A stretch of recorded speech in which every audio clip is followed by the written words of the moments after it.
नमस्कार साथियों, जय हिंद। मैं प्रबल प्रताप शाही आपका साथी। और आज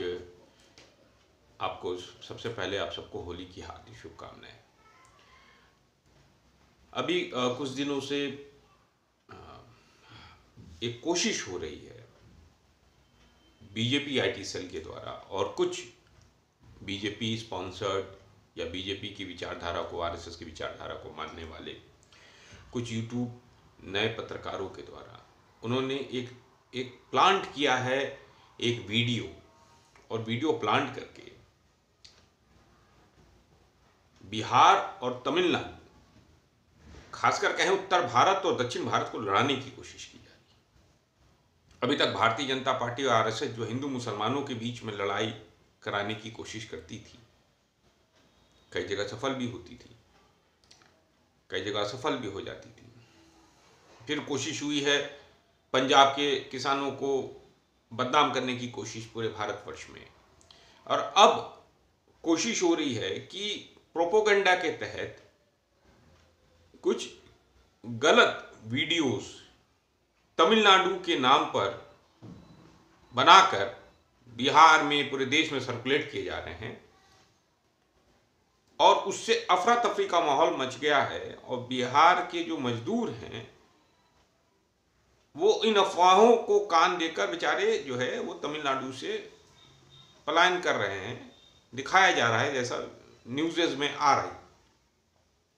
ये बहुत ही गंभीर संकट है। इसको लेकर एक एफआईआर भी दर्ज हुई है। तमिलनाडु की पुलिस ने एक एफआईआर भी दर्ज किया है, जिसमें एक यूट्यूबर है, 2 यूट्यूब्स हैं, और इस तरह करके। और मुझे लगता है बीजेपी आईटी सेल के कुछ नेता के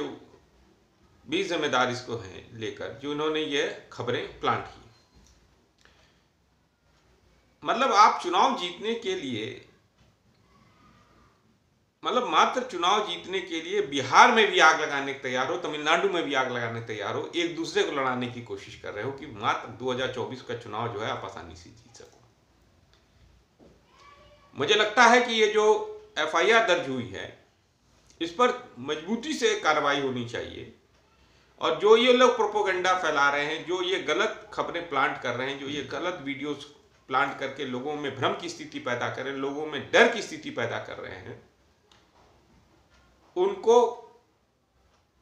उनके ऊपर देशद्रोह का केस होना चाहिए। ये भारतीय जनता पार्टी के आईटी सेल के भी जो पदाधिकारी हैं, या भारतीय जनता पार्टी के भी जो पदाधिकारी हैं जिन्होंने ये काम किया है, इन सब के ऊपर मजबूत केस दर्ज होना चाहिए, क्योंकि यह एक समाज को, इतने पूरे देश को लड़ाने, दक्षिण वर्सेस उत्तर भारतीय वर्सेस दक्षिण भारतीय, हिंदी भाषी वर्सेस तमिल को लड़ाने की जो कोशिश ये की गई है, ये देशद्रोह के अंतर्गत आता है। और इन सब के ऊपर देशद्रोह का मुकदमा दर्ज हो, एक बार मुकदमा दर्ज हो जाएगा और ये जेल चले जाएंगे, तो इस तरह के जो ये व्हाट्सएप यूनिवर्सिटी पे रोज खबरें, रोज गलत खबरें, रोज वीडियोज, रोज उल्टे पुल्टे चीजें, रोज सुबह से लेकर शाम तक बस नफरत नफरत नफरत नफरत नफरत, हिंसा हिंसा हिंसा, गलत तथ्य, गलत प्रमाण, गलत चीजें रोज, तो कूड़ा करकट हो गया है मोबाइल। मतलब बस आपके दिमाग में एक नेगेटिव छवि, पहले देश में पॉजिटिव छवि बनती थी कि ये चीजें हो रही, वो चीजें हो रही, ये अच्छा हो रहा, वो अच्छा, इस सूचकांक में पहुंच गए, क्योंकि इस सरकार के पास, मौजूदा सरकार, केंद्र सरकार के पास तो कुछ है ही नहीं बताने के लिए कि मौजूदा सूचकांक में, मानवीय सूचकांक में कहां पहुंचा, शिक्षा के जगत में भारत कहां है, या स्वास्थ्य के स्तर पर पहुंचा कहां है, या कृषि के उत्पादन में कहां पहुंचा, या मैन्युफैक्चरिंग के में किस पायदान पर है, रोजगार में किस पायदान पर, इस पर तो कुछ है ही नहीं।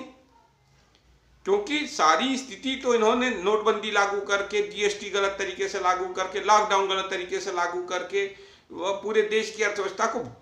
को चौपट कर दिया है। बस अडानी को बढ़ाकर दूसरे नंबर का अमीर बनाने के लिए कोशिश की। और जब से अडानी के ऊपर हिंडनबर्ग की रिपोर्ट आई है, उसके बाद जिस तरीके से अडानी के शेयर गिरे हैं, जिस तरीके से अडानी को रोज नुकसान हो रहा था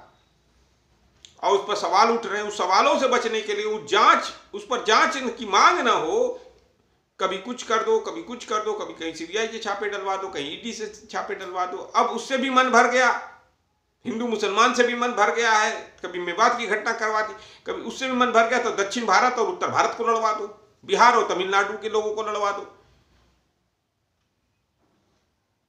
तो मैं तो कहता हूं कि तमिलनाडु की सरकार और खासकर बिहार की सरकार इस पर स्ट्रिक्ट एक्शन ले, और जो भी शामिल हैं इसमें, इस वीडियो को चलाने के लिए, गलत वीडियो को चलाने के लिए, नफरती वीडियो को चलाने के लिए, उन सबको कड़ी से कड़ी सजा हो, उन सब के ऊपर कड़ी से कड़ी कार्रवाई हो, और यह एक एग्जाम्पल बने पूरे देश में कि अगर गलत वीडियो चलाओगे, नफरत फैलाओगे, तो उसकी सजा तुम्हें जरूर मिलेगी। इस देश के संविधान में उसका भी प्रावधान है। धन्यवाद साथियों, जय हिंद। और मैं एक और आग्रह करूंगा कि कोई भी वीडियो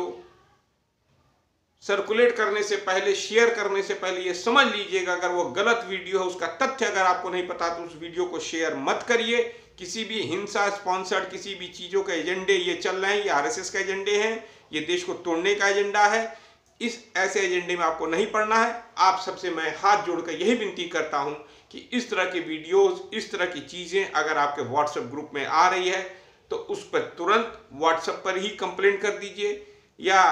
किसी पुलिस स्टेशन पे कंप्लेंट कर दीजिए। जरूर करिए कि ऐसे लोग इस देश के अंदर नफरत फैला रहे हैं, वो इस देश के लिए, वो देश के साथी नहीं हो सकते, वो देश के हितैषी नहीं हो सकते, वो देश विरोधी लोग हैं। धन्यवाद साथियों, जय हिंद। और आप सबको फिर से पुनः होली की हार्दिक शुभकामनाएं। धन्यवाद।